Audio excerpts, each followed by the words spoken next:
Greetings, friend, and welcome to the Pocket Checkerboard Quick Start tutorial. Let's get you up and multiplying in no time with a quick overview. Now, there are two kinds of areas that you can interface with in this checkerboard app. Areas that you pick where to place something, like a checker, and areas that let you pick what you're going to place, like the bead bars.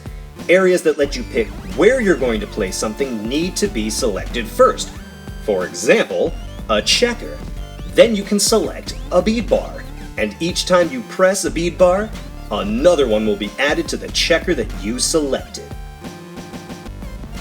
The same function is mirrored in the placement of number tickets. Select an area next to a category, and then select one of the number buttons to place a number ticket.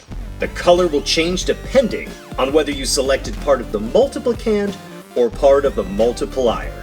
There's one more feature included in this Pocket Checkerboard that will help you on your multiplication adventures.